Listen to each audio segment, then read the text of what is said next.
This episode of The Weekend Show was recorded the day before Donald Trump's attempted assassination. We didn't show it last weekend for obvious reasons, so we're showing it this weekend instead. We've also just received the news that Joe Biden has chosen to not seek re-election. So with that in mind, please enjoy Tom Arnold.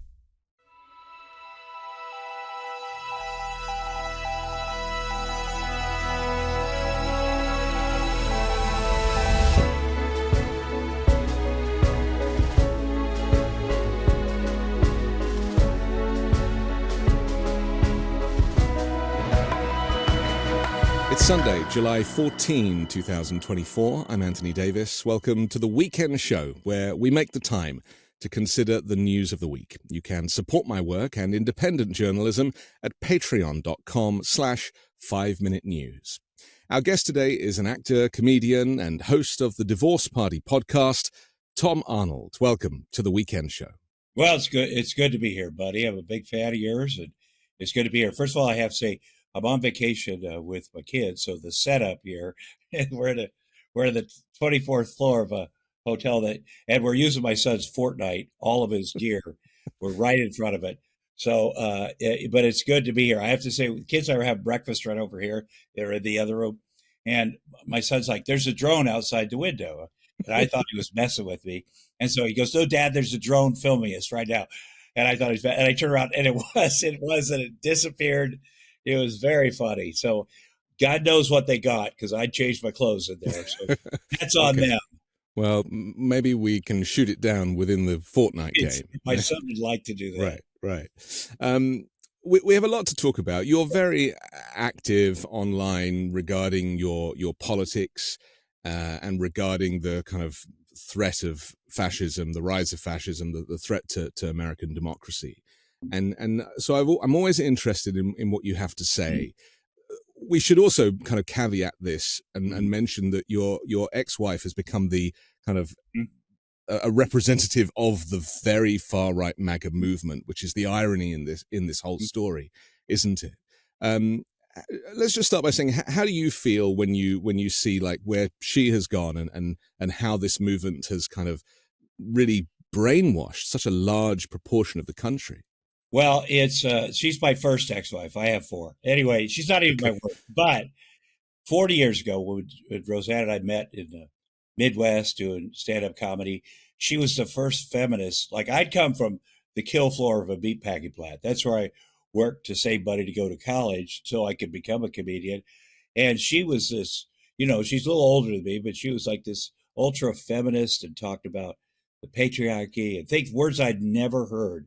And I liked that about her. And she was a mom, and she liked that I was a guy for the meatpacking plant who would defend her. And so it is a big swing. And I think when you're a comedian, because she was a great, great comedian. Like, I knew that the moment we met. We worked together in Minneapolis. The owner of the club said, "I saw a woman in Denver, and I'm going to bring her in." This was before she was famous. And I think you guys are going to work well together. And I remember thinking, "Oh my gosh, she is amazing." I'd never seen a woman, a comedian like that. And she thought I was funny, which is the key, I think, with men, because we know we're good looking. But if you say we're funny, then you got us forever. So we were great friends before I came out to Los Angeles in 1988 to write the Roseanne show.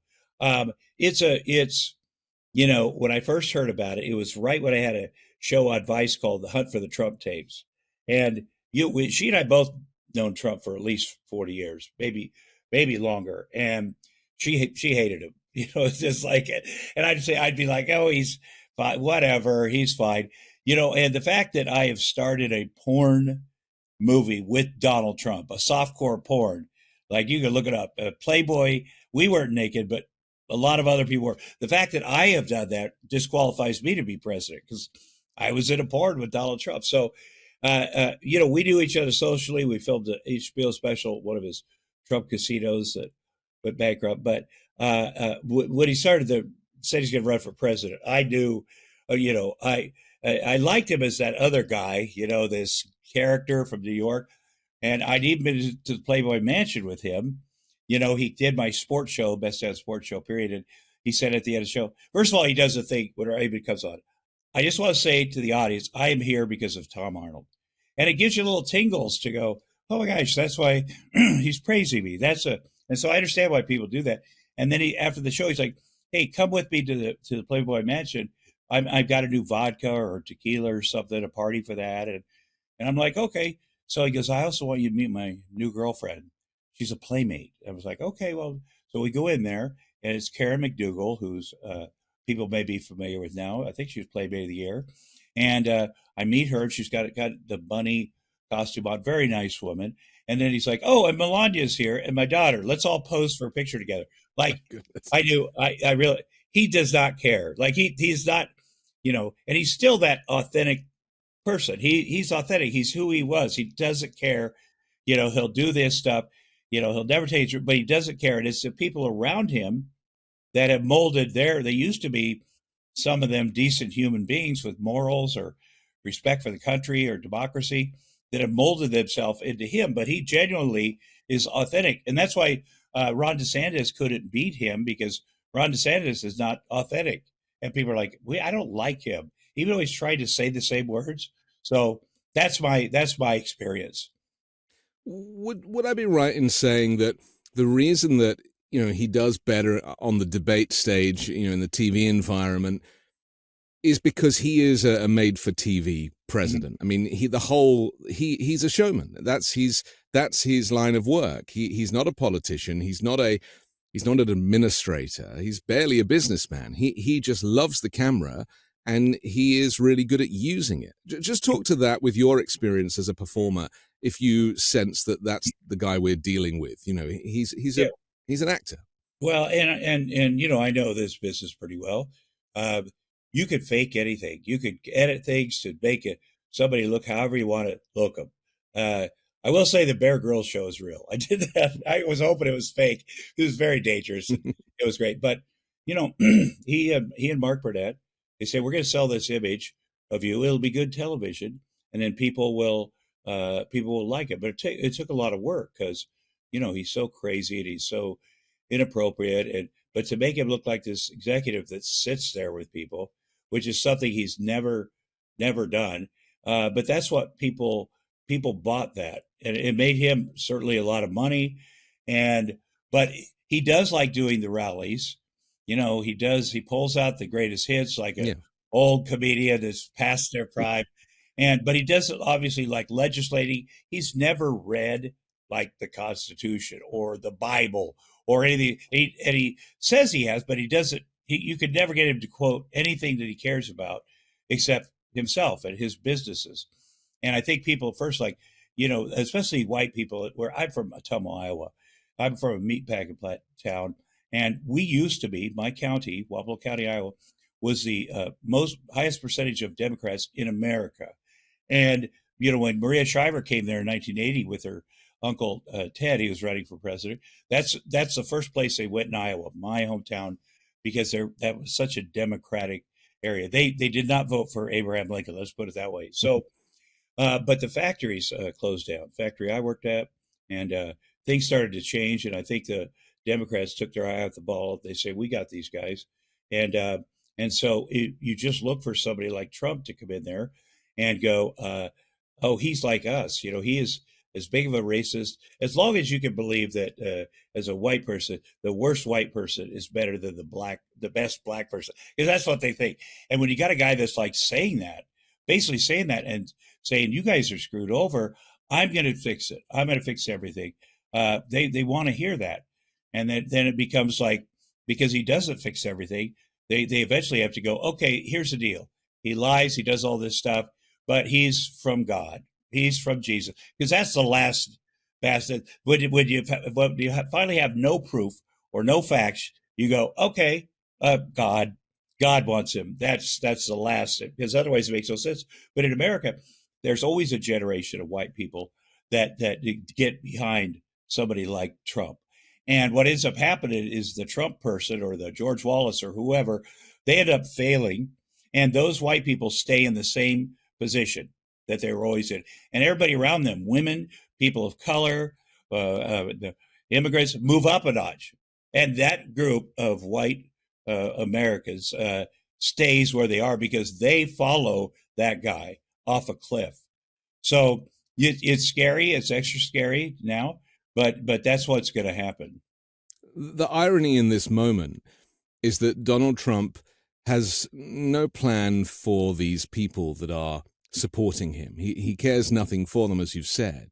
Yeah, So now that he's got them in this giant confidence trick, he can effectively convince them for more money, manipulate them, and life will not get better for them under his tenure. Whereas Joe Biden, who, is also a person of the people and a lifelong public servant, is struggling to communicate that he is up to the task. What is it about Americans, do you think, that means that they would rather vote for the fascist insurrectionist than for the good soul because of his speech impediment and not being great with recall at the age of 81? Well, there's a lot of stupid. I know we're not supposed to say they're stupid. They're very stupid. I know.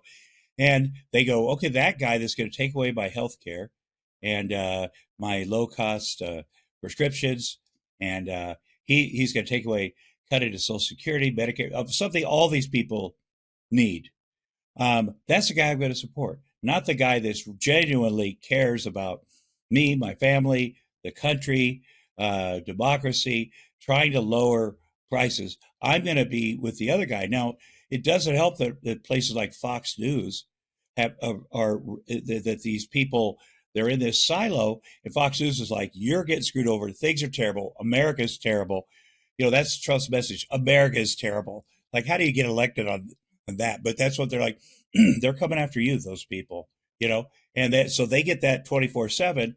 And my hope is that at some point, and it's usually the women will start going, okay, something's not right, and it just women in general with politics, like, men get involved, they're back and forth, and they do whatever. And you got Democrats, Republicans, whatever, and then they compromise. Everybody, because men will compromise about anything. They'll go, that's a business thing. Even with Trump, they're like, with the sexual assault stuff, they're like, well, when I was in college, I put my penis in a hot dog bun. So really, we're the same. I can't judge him.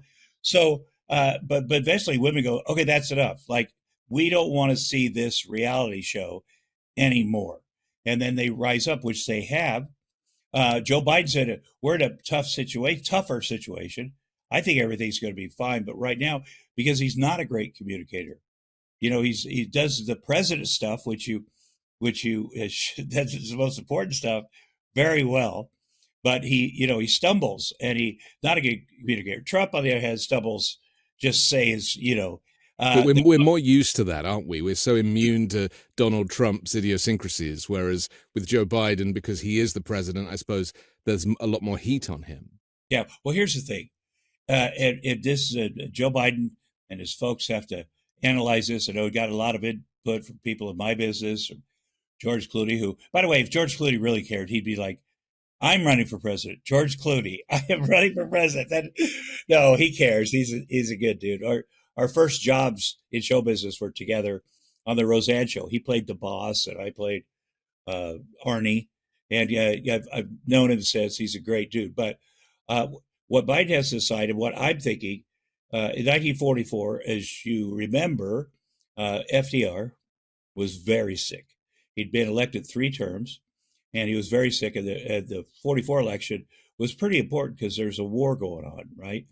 And he made a decision, the people around him, that they're gonna, however long he lasts, they're gonna keep him in there because that made America feel better. I'm sure it made the UK feel better, and all of our allies, that there was gonna be this, and so they just didn't show him on TV or interviews, or obviously he never stood up, but they protected him. And then a year later, then he died, and then there was a smooth transition of power to Harry Truman. But it was a decision like, if I say that I'm sick and drop out or whatever, but people will lose confidence, because people genuinely just they want a president that makes them not worry at night and they can sleep.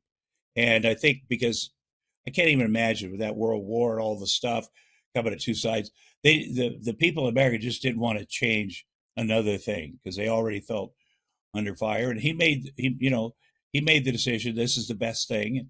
And I think people do that with polls and whatever. When people are like, someone should drop out. Well, then what happens? You got to really think that through. Then what happens the day after? How does this all work? And a lot of people don't understand how politics and political parties work. I'm not even sure I do. And delegates and this and that. I do like the Joe Biden. A lot of old people. My grandma was like this. She was legally blind, but she would not quit driving. And we were like, what could we do? Dottie is still driving. We couldn't do anything. We're in a small town, fortunately. But I think that old people sometimes get very stubborn. But being stubborn is the thing that's kept Joe Biden going. It's the thing that's got it here. Nobody wanted 2020. People are like, yeah, he can't win. And then all of a sudden, in South Carolina, he got a coalition together, and then he ended up coasting and winning. And Kamala Harris, not only did Biden save the country, she saved it. That combination of people, Biden and Kamala Harris, is the only combination of people that could have beaten Trump. And I have a lot of faith in Kamala Harris. Let's talk about her for a minute, because I too have a lot of faith in her. Yeah. I think she's great, and she takes a lot of flack for her laugh and the fact that she doesn't look so serious enough. And I would agree with some of that, but that's not a reason to discount her. And as a person of color, to get to the place that she did as a prosecutor and as vice president suggests that she is more than qualified for the job, as Joe Biden has just reminded us. Why, though, do you believe there is this hesitance from the public as a whole towards Kamala Harris? Yeah, I don't know that it's public as a whole. I know that the right side, the racists, don't like her. I mean, she, as the one guy just said on the right side, he said she's colored. That's what one of a guy used to work in Trump's administration, an idiot. They say this, and the problem for me, they're going to go after her. They always have. They've always tried to belittle her, called her a DEI hire, which is so insulting, and all this stuff. I mean, she's just extremely qualified. I mean, she's very intelligent. Now, when you're vice president, you don't have to. It's probably best if you don't show your presidential chops. Right. If you're doing your thing, because presidents don't like that. They take you over, whatever. But I have seen her grow, and her presentations have gotten better. I saw her as a prosecutor. I saw her in the Senate. She was just excellent. But I seen her better. And the night of the debate, she went on live on MSNBC or whatever. And I was like, oh boy, what is she going to say? And she was serious, and she was firm, and I was like, that's it. That's it right there. I believe. And you know what we got to do is the Democrats got to quit whining.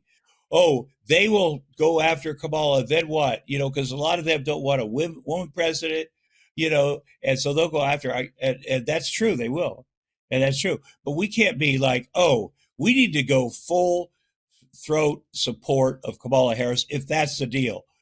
And I see it like if Biden decides not to run, I think people are going to rally. There's a lot of people who weren't paying attention and were just not going to vote. And then this thing happens with Biden, and they're like, well, starting to pay attention. But I think that if it ends up being Kamala or Biden, Kamala, people are starting to pay attention. Like, what is important? These guys aren't the same. This is, and it'll raise awareness, which you always want to do before an election, and get people fired up and motivated. Right now, there's people that say, we're not going to support Joe Biden. We're not going to give money, whatever. That shouldn't be, obviously, the biggest thing. I think people like Jeff Katzenberg have been trying to get people to come to Washington and meet with him. He's not afraid to sit down and meet with people and talk and all that stuff. But whatever the decision is, then we're on it. I know we'll all be on it, and probably more fired up than ever. Because the worst case scenario is you think to yourself, well, can he make 4 years? Well, if he doesn't, Kamala's there, and I believe in her. So it kind of doesn't matter, does it? If he can make 4 years, it's kind of not the point. No. And yet there is this obsession with voting for the individual rather than for the party. And this is an anti-fascist party. This is a party that is pro-rights, pro-women's rights, pro, all of the issues that the Republicans are against. And yet people seem to want to put all of those rights to one side because they have a problem with the individual candidate. And we should remind people that, Ronald Reagan could barely speak in his final term, and yet no one seems to have mentioned that. Yeah. Well, and also his wife took good care of him. Yeah. She didn't have him running over internationally 2 straight trips. They'd go on a trip to meet world leaders. They'd stop at this island, take a couple days, do this, do that. But you're right. And the FDR thing is the best analogy because there was a major crisis then, and there is now. When people bring up Lyndon Johnson, well, the Vietnam War, plus he'd done enough, you know what I mean? And so he decided not to run because he was tired of the BS. And in March of that year, he's like, I'm not going to run. And I remember it was a big deal. I was a little kid, but it was a big deal. And it threw everybody into, we lost the election. And you got to remember that too. We lost that election that we had that would in our hands. So if it is about, you're right, it's not about the one man. It's about the party and it's about the people around him. And also now they're saying, well, Barack Obama has always run. He's the shadow president this whole time, which makes me happy. Great. That's not a selling point that Barack Obama is still the president. That's good news. Yeah, great. That's good news for everybody. So it's a tough time. It's uncomfortable to talk about. I saw that we were doing our interview today. I'm like, oh boy, we're gonna have to talk about this. I'm very nervous about it. I don't like watching Joe Biden on TV. I don't like riding a bicycle. It makes me nervous. But this is the way it is. We need to suck it up and go, okay, this is really that important. This is not like, this is the biggest election ever. It's really that important. And we need people like you to go after 2025. What it's really going to look like in the second term. And that's very important. Trump has the Supreme Court working for him, all this stuff. So it really does it require all of us to get together. And I sense that Biden is not going to drop out. And the donors who are mad about it will come back around, whatever. They probably shouldn't have that much power. They're like, we're going to take our $90 million and walk away. But people are mad. I saw a funny thing. Maxine Waters, who came to one of my weddings. I can't remember which one, but she's such a character. She was at a black women's big conference down, I think in Georgia. And she got up, a lot of young black women there got up and she was like, I am older than him. I'm 85. And she was just so eloquent. And, I see that passion. It will be back. Once we get through this weird time and it's summer, all the agencies are closed down. Nobody's doing business in my business. But when it gets time, everybody's had their piece. Ari Emanuel, George Clooney, whoever, they get to say their piece. That's what we do here. And worst comes to worst, we'll remember in 2016, the Access Hollywood tape, when all those Republicans went on camera. Jason Chaffetz is the worst. He's like, I could not support Trump because I could not look my 15-year-old daughter in the eye. And a week later, he's supporting Trump. Yeah. So what, it did look like doomsday for Trump. So, and then he pulled it out somehow. But that's, all of this is possible. They certainly can't say, well, Democrats are supporting a guy that is, because that's just not, but it is important. And I will be very happy when everybody comes out and says, okay, this is the plan. This is how we win. Let's go. Yeah, it feels weird at the moment because there's a kind of uncertainty and a limbo. We have to take a quick break, Tom, but I want to come back and talk about the media's role in this moment. We'll do that next here on The Weekend Show. We often think living a more heart-healthy life means making big, unsustainable changes. Well, with Superbeats Heart Chews, you can get daily blood pressure support in just 2 tasty chews a day. And they even promote heart-healthy energy without the stimulants. Paired with a healthy lifestyle, the antioxidants in Superbeats are clinically shown to be nearly 2 times more effective at promoting normal blood pressure than a healthy lifestyle alone. Heart health is very important to me. I'd like to live as long as possible to enjoy my kids in old age. Effective and clinically studied from Superbeats, the #1 doctor, pharmacist and cardiologist recommended beet brand for cardiovascular health support. Double your potential with Superbeats Heart Chews. Get a free 30-day supply of Superbeats Heart Chews on all bundles and 15% off your first order by going to getsuperbeats.com and using code WEEKEND. That's getsuperbeets.com. Code WEEKEND. I'm excited to tell you about Moink. That's Moo plus Oink. Moink is a meat subscription box company on a mission to fight for the family farm. They're located in rural America, run by an 8th-generation female farmer. Their animals are raised humanely, their employees are paid a living wage, and the quality of their product is better than anything you'll find in a store. Moink delivers grass-fed and grass-finished beef and lamb, pastured pork and chicken, and sustainable wild-caught Alaskan salmon straight to your door. I've received one of these boxes and I can verify that the quality of the food was excellent and it tasted delicious too. Keep American farming going by signing up at moinkbox.com/weekend now, and listeners of this show get free bacon for a year. That's 1 year of the best bacon you'll ever taste, but for a limited time. Spelled MOINK box.com/weekend. That's moinkbox.com/weekend. We're back with Tom Arnold here on The Weekend Show. I'm Anthony Davis. Tom, the legacy media, because you mentioned Fox News earlier, and we know about the kind of right-wing, the far-right movement and Rupert Murdoch and all of the manipulation and the propaganda in that sector. But it seems now to be spreading into the mainstream, where some of the legacy networks, and you could argue that CNN during that debate totally dropped the ball, or maybe they didn't. Maybe that was their intention, was to land one on Biden, because they certainly hit him with loaded questions. They didn't correct Donald Trump's lies and all of that stuff. But CBS and ABC, they are all now jumping on the is Biden fit bandwagon without really considering any expertise or understanding the difference between Donald Trump's dementia and Joe Biden just aging gracefully. How much do you think that the US media is responsible for that feeling that you and I both have of uncertainty right now? Well, as far as Fox goes, I worked for Fox, for News Corp. My sports show was there. So I knew the Murdochs. And I remember in 2018, I was having lunch with the president of Fox Sports. And next to us was the three Murdochs. It was a time when they all three worked together. And so the way out, I said to Lachlan, what's your dad when is he gonna do something about Trump?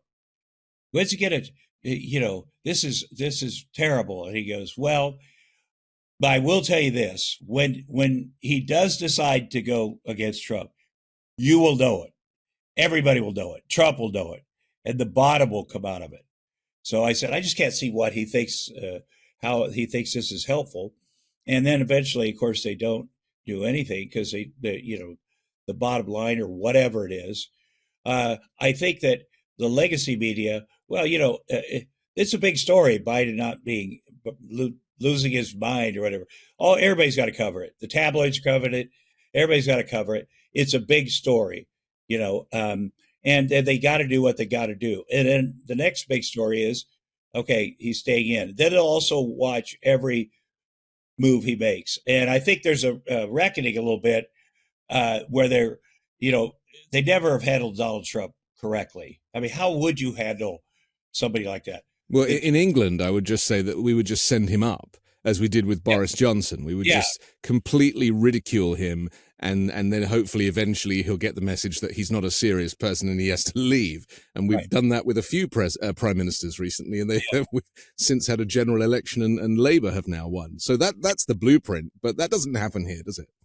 No, but I think that, and the interesting thing about Trump is he really cares about the media. He cares about the New York Times, MSNBC. He watches all of that, which is crazy. I always tell my kids are 11 and 8. I'm a single dad. I say, we talk about social media. I go, if you could get your feelings hurt on social media, don't be on social media, because that doesn't matter. when people say stuff about me, they're not real people. They're not, I don't read the reviews or the comments or whatever. And I think in my case, sometimes the nice things, you're like, come on. I'm always more attracted to, I appreciate the nice things, but when someone is trying to, one of these trolls going at me, it's funny to me because they're usually so stupid that I have a little bit of fun with it. But he cares. The people around him, for some reason, care that he'll insult them, that he'll ruin their career, whatever. They care way more about that than they do legislating or the country or the soldiers or the cop. They care about him hurting their feelings. And just the fact that all these vice president candidates have gone on CNN and NBC and Fox and said Trump is horrible and he will never, he's like Hitler. The one guy really went out, the J.D. Vance, the worst of all. And they've done that. And then to turn it around, fortunately, people are reminding them, well, let's play the clip of you doing this stuff. But I think they have a thing where that doesn't matter. That was before. That was not, that's disappeared. It doesn't exist. And I think with Trump, he keeps doing so many things that you can't you got to get a big picture of everything. I think that's what the 2025 thing is. It's a big picture of what he wants to do, written down by people that work for him. All, my hope is that it's so on the head, all that stuff, that people go, okay, this isn't the media beating up on him. This is the reality, and it's the reality he wants to do. So, I mean, it's different. CNN tried to, the guy that started The Apprentice, Jeff Zucker, was friendly with Trump. He used to be at NBC. Then he went over, took over CNN. There's a weird, it's a weird, small world thing. I think that none of the people, legitimate journalists, liked what Trump was doing, but they liked their ratings. They liked their rating. And obviously that's what worked for Fox. That's all they care about. I assume Fox is going to go off a cliff too. Fox doesn't, they pay their hosts a lot of money. They pay a lot of legal expenses and lawsuits. That's just figured in. $800 million. Well, we're getting a couple billion over here. That's always been like that for the Murdochs, whether it be in sports or whatever it is. They're like, oh no, this stuff's going to happen. And at least they will get rid of people eventually. Their biggest stars. They're like, you really don't matter to us. What matters to us is money, and you're hurting our money. So I think that, MSNBC, I tried to get like Nicole Wallace. I love her. I've loved her since just forever, but just her gravitas, like you could tell years ago that she was just over this with Trump, over the stuff. And it was a still one then, even then on her show, we're kind of har, laughing about it. But she's a, mother. Has been over it. You look at her eyes, you go, that's my touchstone right there. That how she feels. What is she going to do about it? But again, they have to cover this Biden stuff right now. And then I think there'll be a reckoning the other way where people are like, wow, you overcovered that, or you got cruel. And, obviously Trump is cruel. He spent so much time attacking Biden's son, who's in recovery like I am, who did horrible drug addict things like we all do. Thinking that Biden will give up on his son. I'm going to shame him so much. And there's nothing about Joe Biden that would tell you he'd give up on his son. No. It's not, well, we've seen that, though, haven't we? Yeah. We've seen an act of love. Even the fact that he's not pardoning him just goes to show how much Joe Biden has respect for the institutions, the justice system. And, he understands and he stands for these kind of pillars of democracy, even when his own son is involved. Yeah, I want to talk about this too. Joe Biden, yeah. His dog bit 35 Secret Service agents Yes. before Joe went, okay, the dog's got to, we're set a dog out of here. I mean, that's just who he is. And I think Biden's, one of his problems is that he's always believed in this compromise, working with people, whatever. He's been a little bit blind to what's really going on. Like, Right. so hopefully that's not there anymore. what you're effectively saying is that the other side have thrown the rule book out the window and they'll just do anything, and he is still trying to play by the rules. But I suppose you always need someone to stand up for the rules, because it's the rules and the regulations that actually form a civil society. And you mentioned Project 2025, and I'm very pleased that the media is now starting to talk about it. We've been talking about it for a couple of years now, and this is a blueprint for an America that is so different to what people have come to know as normal. It is an extreme Christian nationalist version of the US, without a justice system or an education board or any of these kind of structures, and it just has loyalists in every position. Donald Trump tried to distance himself from it a couple of days ago, didn't he? And it didn't work because there's so much proof and evidence that he is very much, intertwined with that group. What is it about Project 2025 that scares you the most? I mean, I can't believe how overt they are. It does want to change. I'm Jewish. I don't want to be, I also don't think you should teach Judaism in grade school or whatever. The 10 Commandments thing, my kids they're in grade school. It says, be kind to people, do this, do that. They don't need some kind of, weird version of that. It sounds depressing. It sounds awful, dark, taking us back to the whatever.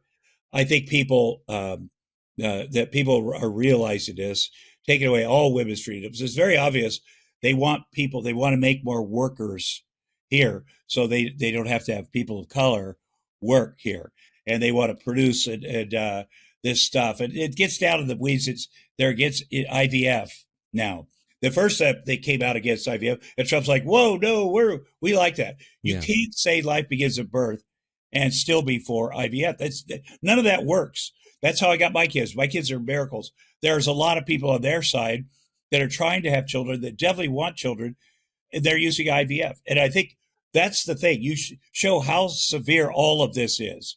Trump's obviously lying. First of all, they came to him with the whole package, so he doesn't have to do anything. He just reads the book, has somebody read the book and implement the stuff that, and he could do his interviews, and he could do whatever, watch TV. That's really his dream presidential role. So it's very dark. You can't talk about our past or slavery. Gay people are now out, and it's just the cruelty in there, and also the stupidity that these guys, these white nationalists, are like, yeah, we are white nationalists. This is a Christian country. This is whatever. We got to bring it back to that. It's just not going to happen. And it's so important. Trump is lying. Like he said, I don't know anything about it. Like he said, David Duke supported Trump. He goes, who is this David Duke? And then he cut the video of Trump talking about David Duke before, and the Proud Boys and whatever. If you follow Trump, you know this. He will never criticize anyone that supports him, no matter how terrible they are. If he finds out they're a Trump guy, he will never criticize it. He'll never do what George H.W. Bush did at the Republican convention way back when there was a contingent of full-on racist not Pat Robertson, but whatever his name was, racist people at the convention. He said, hey, see the door? You're not welcome here. We don't welcome your bigotry. He said, get out. Don't vote for me. Get out. And you will never see that from Donald Trump. And we heard from Josh Hawley, who's a senator, a couple of days ago, didn't we? Where he got up and said, they say that we are, we want to bring Christianity into society. Well, yes, we do. And they said they're going to say, I'm a Christian nationalist. Well, yes, I am.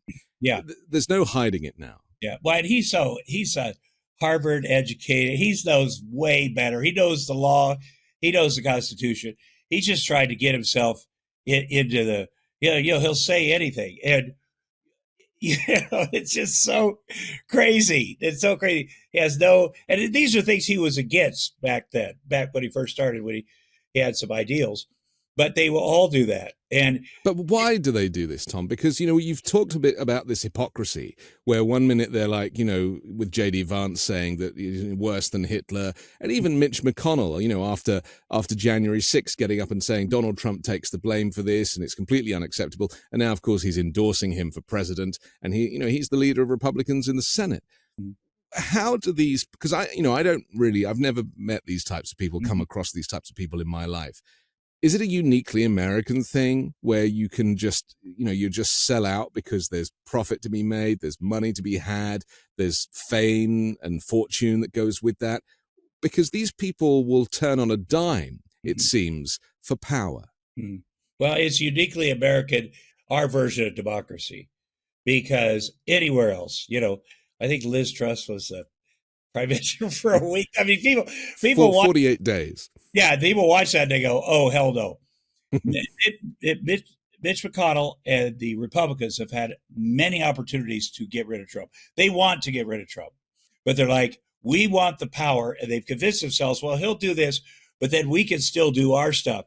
It's really about the power and the money we'll lose. We don't want to lose our careers, and there'd be yahoos in here if they had to fill our jobs. Because Trump, he said, the idiots in here, you're lucky that we have us. It's a crazy thing. And it's always been clear that they want the Democrats to do their dirty work with Trump because they've had every opportunity. They've justified it.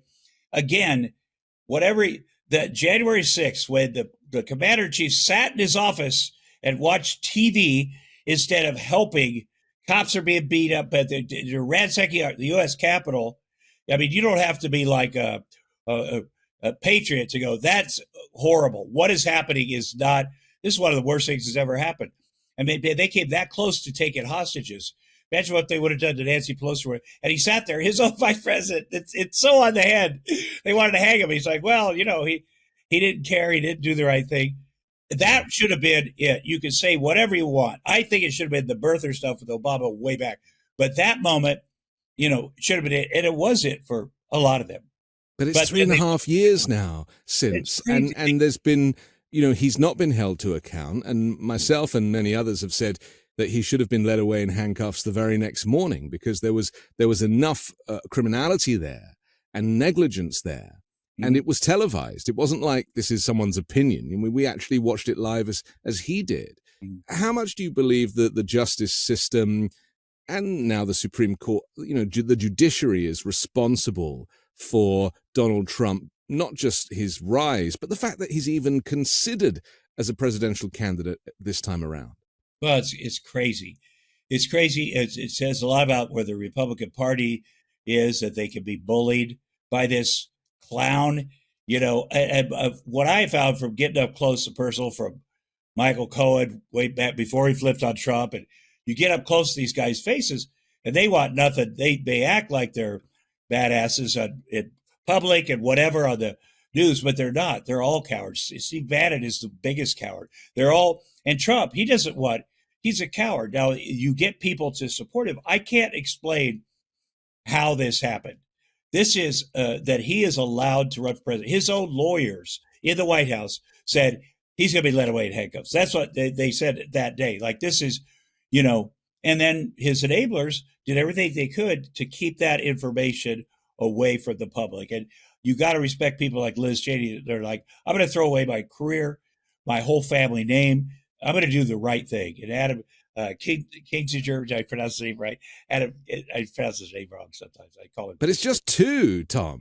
It's just two out of hundreds. I mean, that's the saddest part of it when it comes to having a moral compass, that the power of power is so great that only two are prepared to flip. Yeah, and we have to show one of our mistakes right now, because we have to pay. When they go low, we got to go lower now. Yeah, I believe that too. Yeah, and to everybody right now, people, the Democrats trying to show that we're different than them. We're going to judge our own person harshly. We're going to do this just like with Al Franken, that stupid thing that he ended up resigning over. We're going to prove to them that we're the good guys, and that will show everybody, and they will learn. But they don't learn that. They think you're weak. They think they're never going to do the right thing. They're all going to go off a cliff with Trump. That's what Gavin Newsom said 6 years ago. You know what's going to happen? Just kind of off the cuff, he said, they're going to go off the cliff with Trump. It's taken way longer than it should have. The election thing, there's nothing he could do that would or say that they go, okay, that's it, because they're so whatever the word is. They're so afraid of him, Yeah. which is hilarious. I never did the Celebrity Apprentice. Trump and Mark Burnett called me all the time, and I tried to get my head around what would that be? What would I win? And this is before he was wanted to run president. Like, are you Trump's apprentice? And believe me, I needed the money because they started offering you hundreds of thousands of dollars. And I'm grateful I didn't do it, but I couldn't figure out what the upside of that was. And then when I first heard the first birther stuff on Fox News, Trump talking about Obama not being born here, and he demanded to see his birth certificate. My first thought was, if Obama was the first Jewish president, Trump would never be on television again. We would have got together, and the fact that we didn't get together and support our first black president, I mean, that's, I called Mark Burnett, I called NBC, I go, that's it. How do you let this guy be on the air? That's the line. And some people thought it was, and then they backed off, and they realized, oh, there is no line. It's like being addicted. It's like Hunter Biden and crack. He is their crack. Like, you start smoking crack, first of all, you're like, oh, I got the world I'm going to film myself smoking crack. I'm going to film myself naked smoking crack because you're so crazy. Yeah. And that's what they're doing with Trump. They're filming themselves naked smoking crack for Trump. And hopefully they get in recovery one day like Hunter Biden has, which is a miracle. But they're totally in on that drug of Trump. It's very upsetting to watch, isn't it? In the same way, to watch an addict, go through the process of addiction and then hopefully come out the other side in recovery. But we're seeing that on a national scale, with people being radicalized, with people falling foul of this addiction to, what is Trump going to say next? It's kind of exciting. And yet, in the meantime, America crashes and burns, because I've just come back from Europe and their people are terrified. The NATO countries now are having to restructure their military because they fear that the US will not have their back if Donald Trump wins. I mean, this is so dangerous, not just for the US, but for the rest of the world as well. And we've even heard from the Russian spokesperson a couple of days ago, saying, if Trump gets in, Putin needs to end NATO and just, close it all down. I mean, this is much more serious than I think people realize, because the scapegoat is Joe Biden and his gaffes. Yeah. Well, it's not, Trump's not, he's been very upfront. He's very authentic about, oh, Putin, man, I got a boner for that guy. Like that. Wish I'd be like him. Or the guy from North Korea, the fact that she's a genius. He's he doesn't care. Obviously, he doesn't care about human beings, and he cares about, those are the guys that he's like, I idolize. Look how cool those guys are. That alone should be enough, And with our friends, I am worried about our friends in Europe, and we just had the 75th anniversary of D-Day, whatever. My grandpa helped liberate Dachau, and I got his box of medals and stuff that I always keep, and I get him out on Memorial Day and think about him, what they did. Now, Trump can't imagine that kind of service or unity. It's just not in he doesn't get that. There's no concept of that. Yeah, but there are people that he can convince, oh, yeah, this thing, Ukraine's the bad guy. Russia is the great guy. Because they do look at Russia and go, okay, look at it. There's all white people here. They have, there's a strong man. You got to have a strong man. You can't have a guy that stutters. You got to have a strong man. And that's what Trump considers himself. It's very scary. All of it is scary. I am very nervous. I was pleasantly surprised in 2020. I had a feeling I was doing some stuff with the Biden campaign, and it came out, and Trump says, I actually won this, whatever. And I was talking to people, and I would tell my friends, calm down. Biden's got this. He's got this. He's won the election. Trust me. And that felt like, oh, that's over. And but it's not over. And I want to say one more thing about America. We hate sore losers. If Bill Belichick lost the Super Bowl and then bitched about it for 2 years, people be like, that's it. Because that's the most un-American thing. You lose, and then you go out there and shake the other guy's hand or whatever. And but to be such a sore loser, there is nothing there's just nothing about Trump. And what you people have to do, by media, you got to keep hitting. Biden's economy is terrible. Well, it's better than Trump's. The debt, Biden, Trump had way more in debt. There's nothing, but right now people feel, I need a guy that's up there jabbing with Trump back and forth, like Gavin Newsom does, or these other great governors back and forth. They're sharp doing this. Well, we don't have that. And that's got to be okay. You can't have to, we just have to show this is that guy, this is our guy. That's the decision. Okay. We have to take another quick break, but I want to come back and talk about what the people can do, how we can mobilize, what needs to be done in the short term to kind of protect the US from this disaster. That's next here on The Weekend Show. I'm excited to tell you about Moink. That's moo plus Oink.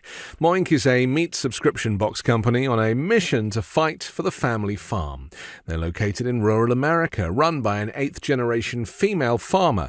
Their animals are raised humanely, their employees are paid a living wage, and the quality of their product is better than anything you'll find in a store. Moink delivers grass-fed and grass-finished beef and lamb, pastured pork and chicken, and sustainable wild-caught Alaskan salmon straight to your door. I've received one of these boxes and I can verify that the quality of the food was excellent and it tasted delicious too. Keep American farming going by signing up at moinkbox.com/weekend now, and listeners of this show get free bacon for a year. That's 1 year of the best bacon you'll ever taste, but for a limited time.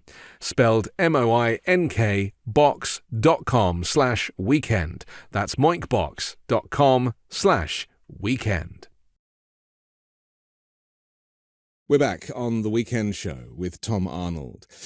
People often say to me, yes, we know this, we know that, but what can we do about it? And you're very vocal and you've really kind of stepped up throughout your work, your career, and your personal life. Really, you lay everything out there for what is right, what is important. And I think that maybe that's a lesson to everybody, especially when it comes to keeping America safe from the rise of fascism and the rise of Trumpism. How can individuals follow your lead? What's the best way for us to mobilize in this moment, would you say? Well, number one, we have to support people like you. And Midas Touch, people that are really working hard. There's a lot. The Lincoln Project, people are doing good work. I'm sure you guys are all competitive with each other, but doing really good work. And the way we get our information is so different than we used to have to sit and watch hours of TV or do all this stuff. And you guys try to make it easier for us. And somebody like you, what I liked about you when I first heard you is you sound very, you don't sound like, you're not a screamer. It's such a good way to get the information from your voice, and a different way. We need all these different ways. There's that one guy, Ron, what's his name? He's got a long last name. Ron Filipkowski. Oh my God. He's the best right now. He is the best of putting stuff together and just putting it out there.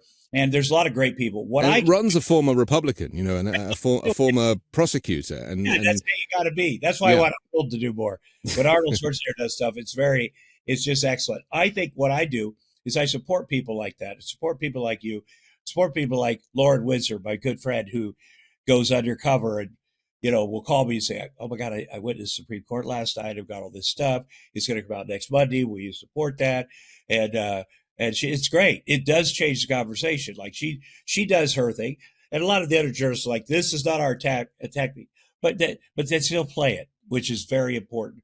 You have to have them. You have to have fundraisers for them. You do have to put money and support candidates. And you have to do what I could do is talk about it and try to put stuff together in my own way and reach out to people on the other side or threaten people on the other side, whatever you got to do. I also am not bound by a lot of the stuff I put out, the recordings with Michael Cohen and different people, the Trump. I had a guy go into Trump Tower, mic'd up from the very bottom went up the elevator, met with Trump's assistants, whatever. Went in and had a meeting with Trump and for an hour and it was crazy, the stuff that went down. And I told Vice, okay, I got it. I got this. They go, ooh, how'd you get that? I go, well, what do you mean? Did Trump sign off on that? I go, no, that's not how. I'm just going to play it. I'm just going to, well, is that the FBI might want to, okay, well, then that's what has to happen. So you need brave people now. I think there's a lot of great journalists in mainstream media that really are, that doing their things. A lot of times they're not big picture, but they've broken a lot of stories, and we have to keep supporting them. And we have to also know they're breaking stories right now. The Joe Biden thing has been sucked up all the air, but right now they're still digging into Trump and 2025 and people around Trump. There is more to come. So we have to do all of that and just not be asleep. It's hard to watch this stuff. You get exhausted, you get anxiety, you get post-traumatic stress. And a lot of people do. I can always tell people on social media that used to do stuff or kind of getting, you get barraged by a bunch of idiots, especially the women. They don't care. They'll just, it takes its toll. And I'm afraid it's taking its toll on a lot of people. But my advice is just relax, because we got to come back. We all have to come back. Ignore them. It's that important. And then these people, we need to crush all of these people, and they need to crawl back in their holes. And all the women that are putting together the ballot measures about abortion, that's so smart. That's a different tack in all these redneck states, I call it. But that's a different tack, because that's on the ballot. So if whoever goes in to vote for that really wants abortion to be legal. And look at the candidates. Well, there's one guy, look at him and his party. They agree with me. So I think that gets a lot of people out. They have way overplayed their cards on education, on abortion, on all this religion, Christian nationalism. And now people have to take that in and go, okay, it's only going to get worse if I don't do something. And each of us gets to vote. That's the most important thing. We have to get up and vote. A lot of people don't. They go, oh, I'm too tired, or that doesn't work. Every damn vote counts this time. There's just no way. It does. You don't want to be the guy that didn't vote. When I vote for Bernie Sanders, oh, hell with Hillary Clinton, I got an issue with her or whatever. There's only one issue. And do you want the good life? Do you want to continue? Do you want to have friends in the world? Or do you want this dark, oppressive Trump life? And that's really all it is. And I want to say this to the Christians. If you want more people to join your religion, it should be by attraction. By look what's going on here. We take it. The young people like it. We do this. We do that. We're of service. We care about this spiritual thing, and not about promotion. They're like, we lost a lot of young people. Let's go the other way. They invented hell. Some of this person like, you know what we need? Hell. That'll scare a lot of people into joining our religion. But that's not working anymore. So whatever it is, it's a big grift. They all want money. And that's what Trump, he hated the evangelicals. He would always say to Marco, don't let them touch me. They want to touch me, man. Don't let them touch me. But then he realized, I see how they make money, how they grip the Falwells, the whatever. I want to do that. I want the poorest people to send me their last dollar. That's the kind of billionaire I am. So it's pretty dark, isn't it? The grift itself is it's so obvious, it's so out there, but there is a huge darkness associated with it, because, as you say, it's often the poorest people that are giving their last dime. And I'm pleased that you mentioned the women, because I think that really is the secret to this election. 51% of the electorate are women, and to have your human rights taken away, as I see abortion, is a fundamental human right. It is so antiquated to have something codified in law for 50 years and to go back to a time. I mean, just look at how America looked 50 years ago. I mean, maybe that's what they want, is just a sea of white faces and a white picket fence, and that really is not how the rest of the world is doing it. And when I travel, the rest of the world has moved on, and the idea of reversing the abortion law is just would never happen. And yet somehow they managed to do it here. And I'll tell you what it is. These guys are scared. These guys are like, I'll lose my woman. She won't have to love me. She won't have to do this stuff. I won't be in charge. I want to go back. She likes black men. That's another huge fear. Like, oh my God, what if she likes a Hispanic person or a black person? Because they know they're better than me. That's like, I know that guy or this guy, they're better than me. So I got to fight tooth and nail to hold on to this thing, not the American dream, their thing. And they want to go back 60 years because they're cowards, they're insecure, and women, thankfully, are done with that. And thankfully don't want to go back. And I mark my words, they will save us again. And we got to remember that. We got to always remember, they're the ones that saved us last time. They're the ones that fought the most to get their rights. And they're going to save us again. And it's on us, men, for even allowing Trump to be part of this thing, watching his stupid show, going to the Playboy Mansion with him like I did. It's on me, but it's now up to the women to save it, because it is that dark, buddy. Okay, we have to finish, but I'm so thrilled for the opportunity to talk. When I knew we were going to be chatting, I started rewatching some clips from True Lies, and I just want to tell you that you are very good at your job. So Thank just you. know that. I'm going back up next week to another couple episodes of Arnold's Netflix show, Fubar, which is a little like True Lies. Very grateful. The last thing I want to say is my daughter's 8. My son is 11. I became a father at 54. And the best thing I could do for them in the future, I don't know how, I'm 65. Who knows how long, is this right now. This election will affect them a lot more than it will affect me. So that's what I'm going to do. And I see him right over there. That's what I try to do every day. So keep up the great work, buddy. Well, I have an 8-year-old daughter as well. So I feel you, Tom. I really do. We'll have a play date next time. Okay, you bet. Yeah. You and me or the kids? Yeah, both. Both, yeah. yeah. The kids have to have one so you can talk. That's what it is. Yeah. Okay. My thanks to Tom Arnold. I'm Anthony Davis. Don't forget to support me and independent journalism at patreon.com/5 Minute News. Hear more from me on the 5 Minute News YouTube channel and podcast, and I'll be back next Sunday with a brand new special guest and more factual news to discuss on the 5 Minute News Weekend Show with Midas Touch.